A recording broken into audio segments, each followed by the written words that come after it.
Alhamdulillahi Rabbil Alamin. Wa bihi nasta'in ala umuri dunya waddin. Wassalatu wassalamu ala asyrafil anbiya'i wal mursalin Nabiyyina Muhammadin sallallahu alaihi wasallam wa ala alihi wa ashabihi wa tabi'in wa man tabi'ahum bi ihsan ila yaumiddin. Asyhadu an la ilaha illallah wahdahu la syarika lah al-malikul haqqul mubin wa asyhadu anna sayyidana Muhammadan abduhu wa rasuluh shadiqul wa'dil amin. Amma ba'du, faya ayyuhal hadirun ittaqullaha haqqa tuqatih wa la tamutunna illa wa antum muslimun. Faqala Allah ta'ala wa la tufsidu fil ardi ba'da islahiha wad'uhu khawfan wa tama'an inna rahmatallahi qaribun minal muhsinin. Puji dan syukur kita kehadirat Allah Subhanahu wa Ta'ala atas segala nikmat yang diberikan kepada kita semuanya, baik nikmat iman, Islam maupun kesehatan, sehingga pada siang hari ini kita masih diberikan kesempatan untuk melangkahkan menuju masjid yang mulia ini guna untuk melaksanakan suatu kewajiban, yaitu sholat Jumat berjamaah. Sholat serta salam marilah kita curahkan kepada baginda agung Nabi besar Muhammad sallallahu alaihi wasallam bersama keluarganya, para sahabatnya dan para pengikutnya. Mudah-mudahan kita mendapatkan syafaat di yaumil qiyamah. Amin amin ya rabbal alamin. Masyaallah muslimin rahimakumullah. Pada kesempatan kali ini khatib berwasiat kepada para jamaah, wabil khusus kepada diri khatib pribadi, untuk selalu meningkatkan keimanan dan ketakwaan kita kepada Allah, yaitu dengan cara melaksanakan semua perintah-perintahnya dan menjauhi segala larangan-larangannya. Takwa merupakan bekal penting dalam mengarungi kehidupan dunia maupun nanti di akhirat. Dengan takwalah orang akan hidup bahagia. Dengan takwalah seorang itu akan selamat dari godaan-godaan yang ada di dunia maupun di akhirat. Hadirin jamaah Jumat yang mulia, tahun 2023 hingga 2004 merupakan tahun politik di Indonesia. Pada tahun politik ini menjadi salah satu periode yang rentan terhadap penyebaran ujaran kebencian. Pasalnya, ada peningkatan intensitas komunikasi politik di media sosial seperti di Twitter, Facebook, Instagram, YouTube, serta ruang publik lainnya. Ujaran kebencian dapat berdampak negatif terhadap masyarakat, mulai dari menimbulkan konflik, kekerasan, hingga menimbulkan intoleransi. Sekilas, ujaran kebencian adalah pernyataan yang ditujukan kepada seseorang atau kelompok tertentu dengan tujuan untuk menghina, melecehkan, atau merendahkan martabatnya. Ujaran kebencian dapat berdasarkan ras, etnis, agama, perbedaan pilihan politik, gender, atau disabilitas. Menurut Al-Wahid di dalam tafsir Al-Basit jilid 22 halaman 22, ujaran kebencian dapat diartikan sebagai orang yang suka mencela orang lain dengan menggunakan perkataan yang tidak baik dan menyakitkan. Dalam praktiknya, ujaran kebencian dapat berbentuk lisan, tulisan, atau gambar. Misalnya, menyebarkan berita bohong yang ditujukan untuk menyerang seseorang atau kelompok tertentu. Dalam konteks politik, ujaran kebencian dijumpai dengan menghasut atau memprovokasi orang lain untuk melakukan kekerasan terhadap seseorang atau kelompok. Hal ini dilakukan dengan alasan kepentingan politik, misalnya agar calon tertentu tidak disukai pemilih, atau agar eskalasi politik akan lebih memanas. Penting untuk dipahami ujaran kebencian dapat berdampak negatif terhadap masyarakat. Bila terus dibiarkan, praktek buruk ini dapat memicu konflik dan kekerasan di tengah masyarakat. Lebih dari itu, ujaran kebencian yang dibiarkan akan meningkatkan intoleransi dan diskriminasi pada kelompok tertentu. Dalam kasus ini, kaum rentan atau kelompok eksklusi acap kali menjadi korban. Hal yang tak kalah mengerikan, ujaran kebencian akan merusak kerukunan dan persatuan bangsa dan juga memperburuk iklim demokrasi yang ada di Indonesia. Bangsa ini telah berkali-kali merasakan dampak buruk dari politik ujaran kebencian. Pilkada Jakarta beberapa tahun lalu, Pilpres pada 2014 dan 2019, serta beberapa kasus lainnya yang membuat masyarakat terpolarisasi yang menimbulkan huru-hara. Dalam Islam, praktik ujaran kebencian dilarang dan haram hukumnya. Pasalnya mengandung mudarat yang besar, sebagaimana firman Allah dalam Quran surat Al-Qalam ayat 10-11.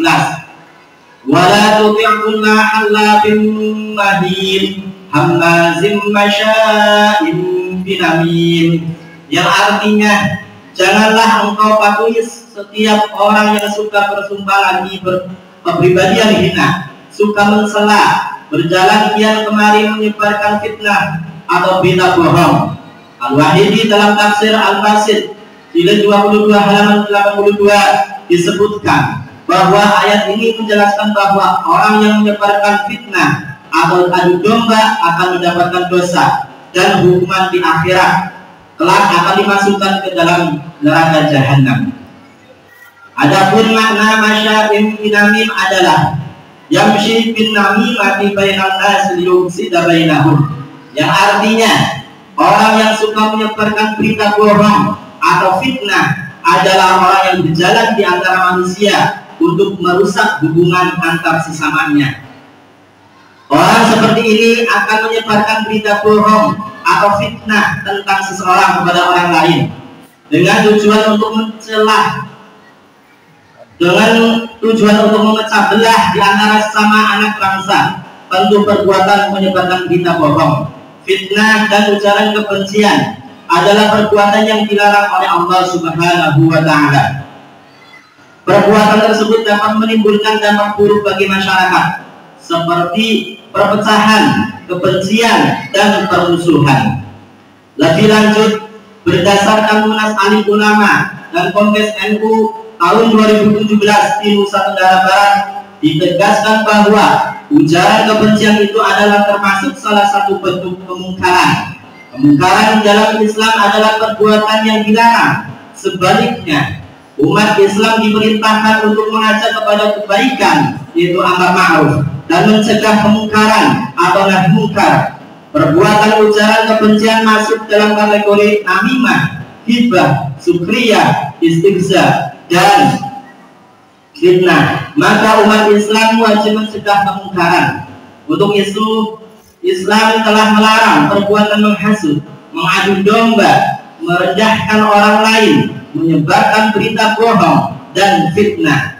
Semua orang melakukan perbuatan ini adalah berdosa karena masuk dalam perbuatan yang tercela.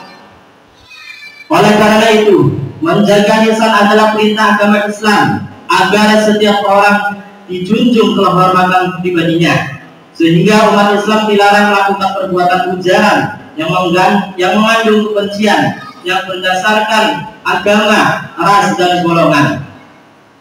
Menurut Imam Al-Ghazali dalam kitab Ihya Ulumuddin jilid 3 halaman 156 bahwa mengadu domba atau namimah adalah perbuatan yang tercela dan dilarang agama Islam. Orang yang melakukan namimah akan mendapatkan dosa dan ancaman dari Allah Subhanahu wa Ta'ala. Hal ini sebagaimana dalam Quran surat Al-Hujurat ayat 11, Allah melarang seorang muslim untuk mengolok-olok orang lain, baik di dalam maupun di luar Islam. Hal ini karena mengolok-olok seseorang merupakan tindakan yang merendahkan martabatnya. Dalam firman-Nya Allah, Ya ayyuhalladzina amanu la yaskhar min qawmin asa ayyakunu khairan minhum wala nisa'um min nisa'in asa ayyakunna khairan minhun wala tanmizu anfusakum wala tanabazu bil alqab bi'sal ismul fusuq ba'dal iman wa man lam yatub fa ulaika humudz zalimun, yang artinya wahai orang-orang yang beriman, janganlah suatu kaum mengolok-olok kaum yang lain, karena boleh jadi mereka yang diolok-olok itu lebih baik daripada mereka yang mengolok-olok. Dan jangan pula perempuan-perempuan mengolok-olok perempuan lain, karena boleh jadi perempuan yang diolok-olok itu lebih baik daripada perempuan yang mengolok-olok. Janganlah kamu saling mencela dan saling memanggil dengan julukan yang buruk. Seburuk-buruk panggilan adalah fasik. Setelah beriman, siapa yang tidak bertobat, mereka itulah orang-orang zalim. Mengomentari ayat ini, Syekh Kiai Al-Harisi dalam kitab Ihkam menyebutkan bahwa Allah melarang dalam ayat ini untuk mencela orang yang tidak pantas dicela, karena hal tersebut merupakan makna dari ejekan. Allah mengabarkan bahwa meskipun orang tersebut lebih tinggi derajatnya di dunia, tetapi mungkin orang yang dicela lebih baik di akhirat dan lebih baik di sisi Allah. Sementara itu dalam Quran surat Al-Hujurat ayat 11, Allah melarang seorang muslim untuk mengolok-olok orang lain, baik di dalam maupun di luar Islam. Hal ini karena mengolok-olok seorang merupakan tindakan yang merendahkan martabatnya. Terakhir, sebagai anak bangsa, kita perlu menyadari bahwa ujaran kebencian merupakan ancaman serius bagi demokrasi dan persatuan bangsa Indonesia.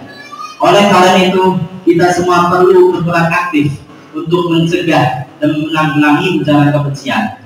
Mudah-mudahan bangsa Indonesia tetap hidup damai, hidup rukun, tentram, dan tetap menjaga persatuan dan kesatuan Republik Indonesia.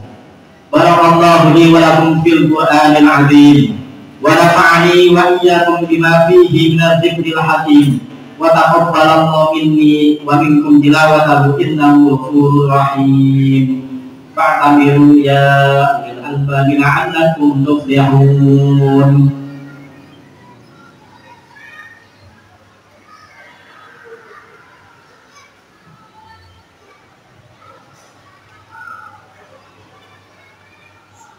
Ya ayyuhalladzina amanu sallu alaihi wa sallimu taslima.